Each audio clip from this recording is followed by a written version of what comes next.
question the famous European researcher Geert Hofstede from the Netherlands. I'm not sure if he is famous here, but he's quite famous in Europe, and he has conducted research a long time ago, several decades ago, in many countries. There are also several other similar researchers, and he noticed that there are quite big organizational differences, cultural differences. In some cultures, the role of superior is very important. There is more, the working life is more hierarchy. Yeah, English word, yes. In Finland, we have very low hierarchy. And it's not typical in Finland that the superior in the real working life says you have to do it just this way. We try to encourage also in the working life to think with your own brain and somehow be flexible. And perhaps that's why we are starting this type of learning already during the studies at the university, so that they really have to think, critical thinking, find own solutions, find own interesting literature, what they want to do. So I think it has also to do with the cultural differences as such, that this type of educational strategy is chosen. But it's not only in Finland, this is something what comes actually from the European Union, so it's the educational policy in the whole European Union nowadays. So probably that's why Finnish people are the happier ones. The Indians are also happy. The happiness index is the best one in the Finnish. First of all, very warm welcome to you in India. I just wanted to know, you are saying there is a problem of unemployment as far as entrepreneurship is concerned. As far as science and technology is concerned, because science and technology, entrepreneurship, both are interrelated with each other. And I heard that Finland has, as far as applied sciences is concerned, he has a zenith of its own as far as science and technology is concerned. So I just want to know, I really fail to understand, and you are saying that unemployment and entrepreneurship. Maybe entrepreneurship is the half of the solution of as far as science and technology and as far as business community is concerned. Just you just brief me about that. Thanks.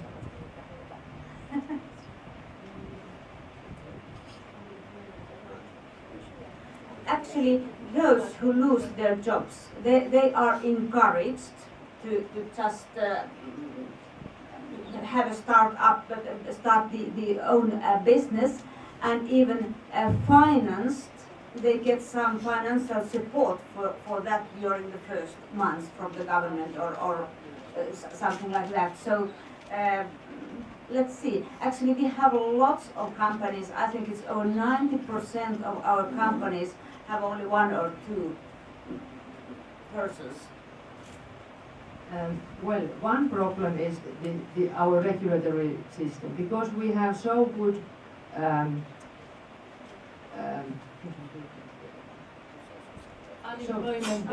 unemployment benefits. Social Yes. security schemes. Social security schemes. Yes, and that is the reason that because people who have been in very good position in the company, they have received very good salaries, then they become unemployed, they get very good. Yes, so it's really risky to start as an entrepreneur, because then you lose all these benefits. So you really must have a passion, and you must believe in your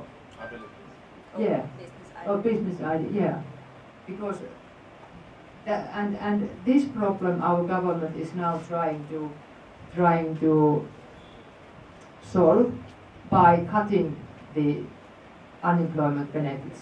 What exactly going on in India right now?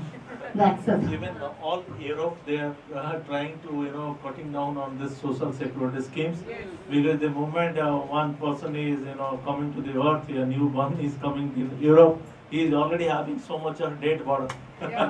So all the European governments are thinking of those lines. Even Finland also cut down on that free education also for outsiders. They have started charging. Social security is dangerous for the society. It has some benefits, and in the Scandinavian Nordic countries we have this tradition with good social security.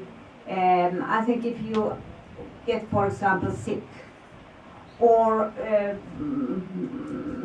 mothers with kids which can stay at home with that social security system, then it's a good thing. But sometimes the benefits have been too good. Yes, and I already mentioned that uncertainty avoidance, that is a part of our culture. So what else is entrepreneurship than taking risks and living with uncertainty? So they are controversial. I don't know what can be done about it. It's a cultural thing as well. Yeah, but other questions and comments, because I think this is very good discussion, and we can identify the differences between our countries. Please. A very warm good morning, ma'am. Ma'am, I did my research about Finland, and I got to know that you have flying colors of global index numbers. Let it be the peace index, or the literacy rate, and all various global index which are conducted by the United Nations and the various economic organizations. So what I want to ask is, does Finland focuses more on the practical knowledge of a student rather than the theoretical knowledge in his studies or during his lifespan? I try first. We have these two different kind of universities, and we have different objectives. Like we are University of Applied Sciences, and our task in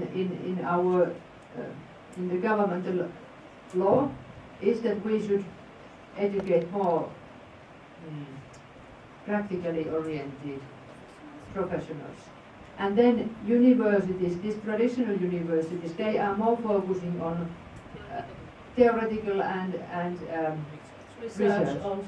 Yes, but it's not so strict, the difference between these different universities, because also in the traditional university they have courses and they have these projects, because nowadays universities must have extra funding, and that challenge is both for University of Applied Sciences as well as for the traditional universities. And in this way, projects are common also in the university, and we are collaborating with each other, but we are a little bit competing also.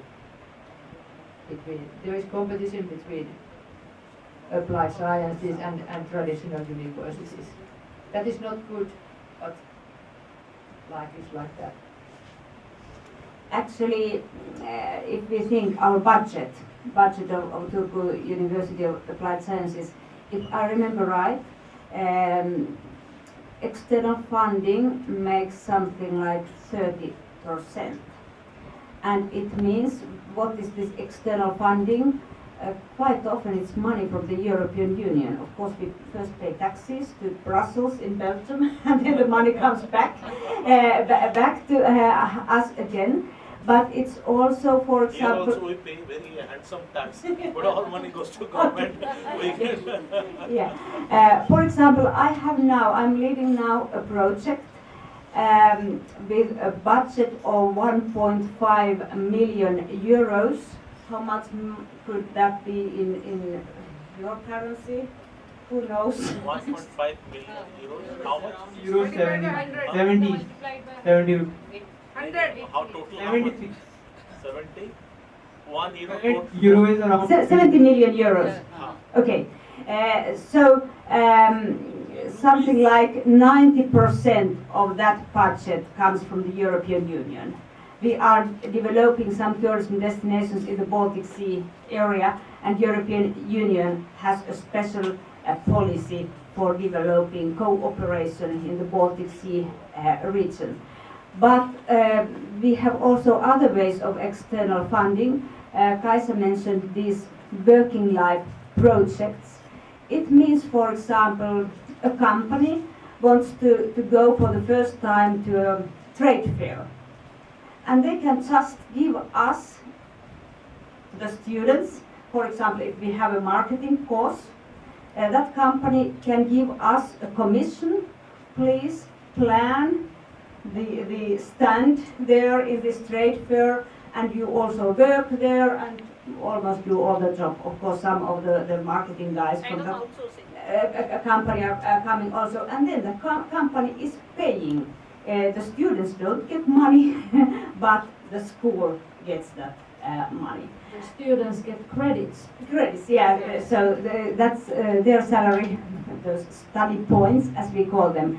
But then there are also other types of external funding. We are also selling, for example, continuous education for companies, or arranging some kind of seminars if there are some very current topics.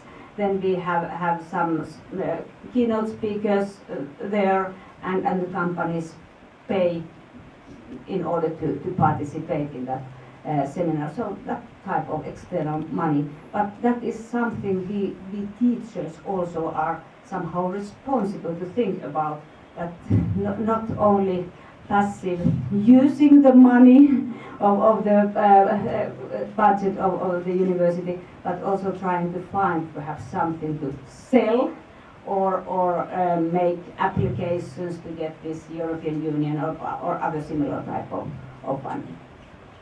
One more question. May I? Sorry? One more question. May I? One more question, please. Ma'am, when we are talking about developing countries, it's still development. So, what is the stance of Finland on Brexit, and what do you think will be the impact of Brexit on the European Union? Brexit. Come forward, it's not clear. Clear. Britain exiting You come Europe. forward, it's not clear, okay? Finland also plans no. Should I repeat the question? No, it's audible. Okay. Now I think we should ask our Minister of Foreign Affairs. This was too difficult. Brexit. For example, we as university, we have had cooperation with UK. We have partner universities there. We send our students as exchange students there. Some of their students are coming to us also. We have had these joint projects with UK or with our partner schools there. Actually, I don't know if this type of cooperation is continuing, but that is something they are negotiating now. How cooperation between the rest of the European Union and UK can continue after But Brexit. did you mean perhaps that if other countries in the European Union are going to exit? I don't think so right now, but we are not able to predict. I think the other countries now are following what is happening and how the negotiations will be, and what kind of collaboration there will be between Britain and the European Union. Sitaramji, any points from you regarding Brexit? Thank you, ma'am. Okay, thank you. And then the next one, please. Sitaram?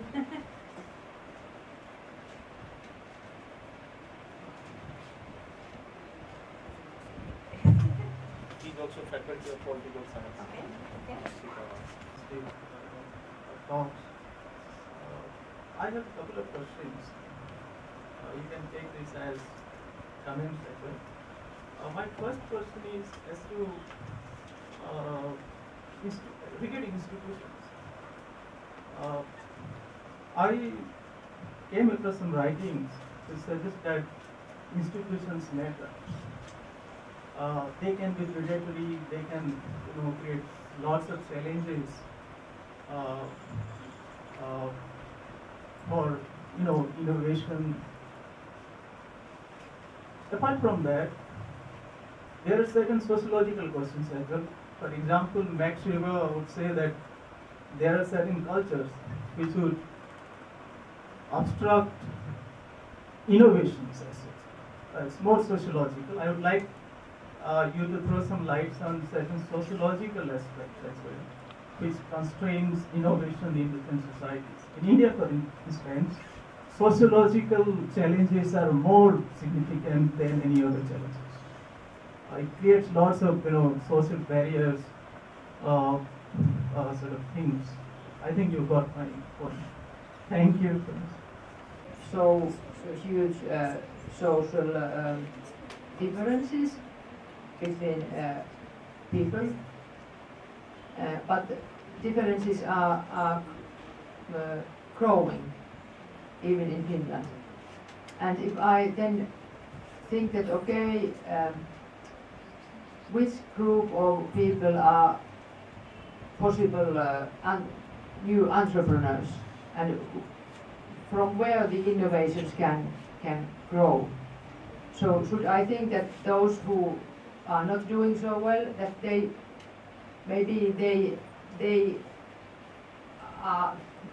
are more creative and they should also find some new way to get incomes or like that?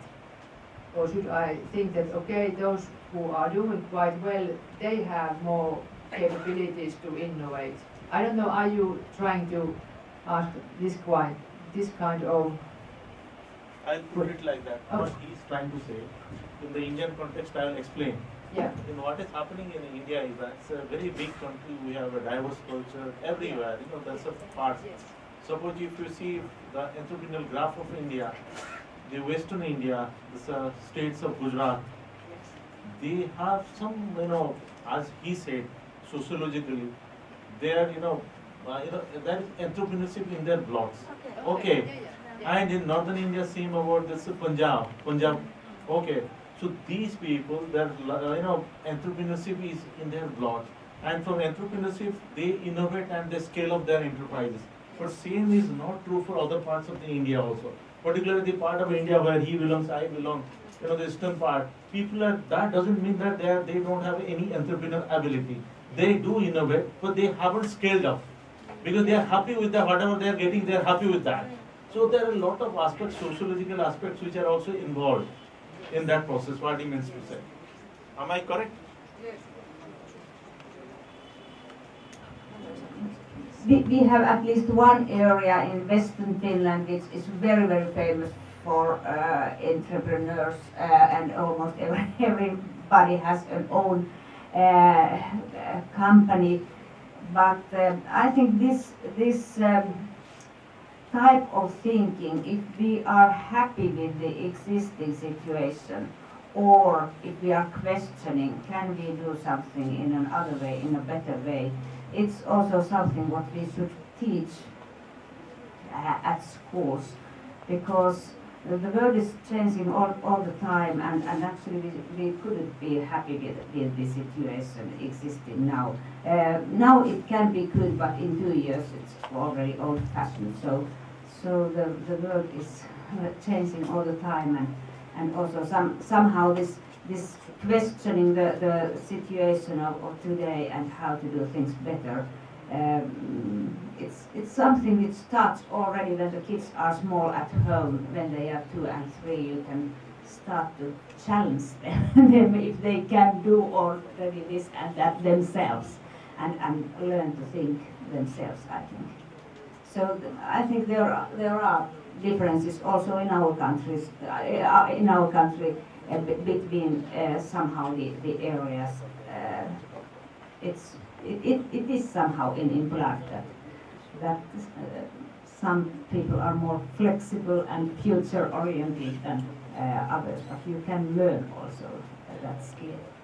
Madam, can you tell about what are the applied sciences courses to our students in your university? Applied sciences courses in your university. For science students at least.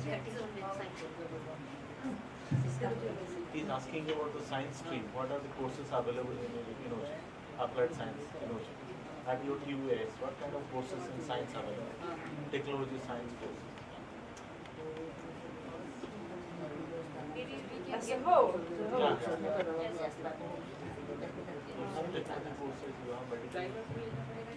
Okay, if we start with our faculties, we now have 3 faculties. There was just an organizational change. So the biggest one is engineering and business, 1 faculty.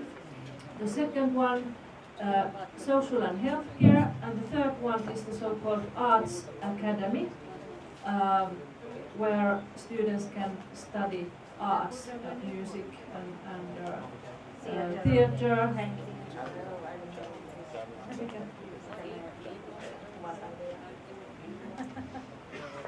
Arts, anyway.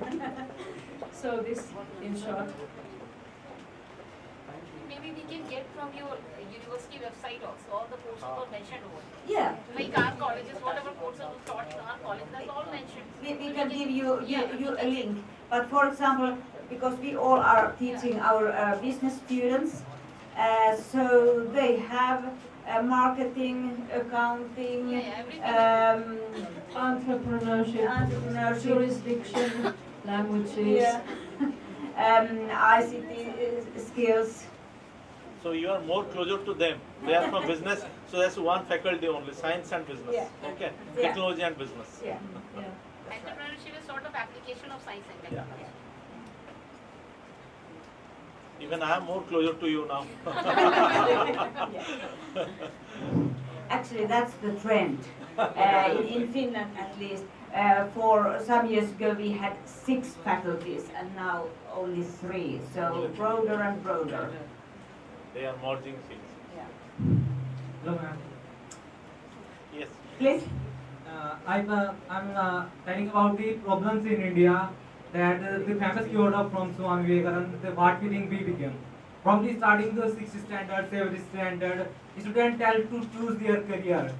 So for seeking jobs, they does not tell to make entrepreneurs of themselves. So they became their thoughts to seek jobs from the country, and thus from after making them up their secondary education, when they entered in college, after they went wandering here and there for job, at least they realize they have to do something for themselves.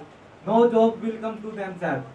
And second thing, that as the ma'am told us that the student forget after taking the exam when the result has came.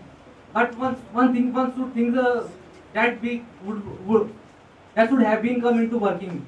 Student asked to write some innovative ideas, and the principal or any other governing body should have to check those ideas, and the governor first at school level, at college level, those ideas will come into the light. And thus entrepreneurship must be better for in every country. In many circumstances and many tragic conditions, students does not tell their ideas to someone. That's all, ma'am. He just asked a comment, his observations. Okay. Okay, thank you. I think the time is running out. So I would like to thank you for the active discussion, for all the comments we got. And I think this was exchange of ideas and practices. And I think we also, perhaps we can agree that this innovation skills, problem solving skills, this type of common skills are very important. And of course then also this more marketing or business or what it is, both types of skills are needed in today's working life. Thank you, and I think we can continue discussions then in other days, during other days. Yeah. We can continue the discussion. We are very grateful to our esteemed guests for enlightening us with your knowledge, ma'am. It will be a great pleasure for us to listen to you again in our future events. Now I invite all of you to join us for a tea and hope to see you all day after tomorrow on 5th of March. एक photo के लिए आ जाइए please all of चलो बेटा सोच क्या रहे हो जाने तो आओ बार बार बोलना पड़ रहा है सबको एक एक करके बोलो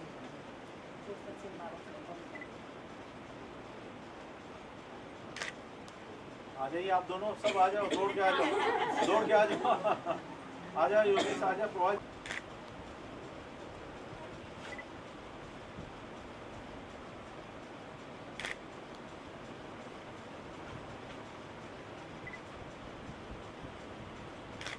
थैंक यू सर।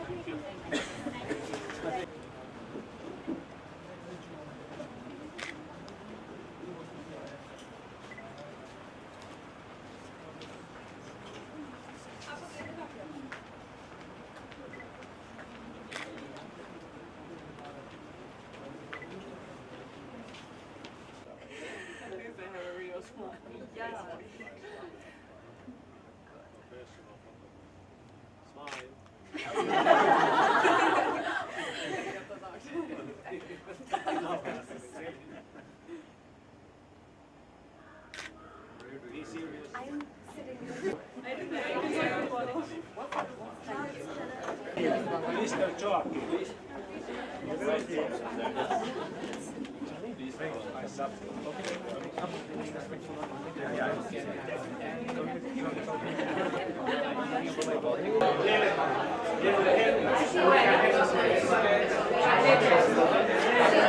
Please.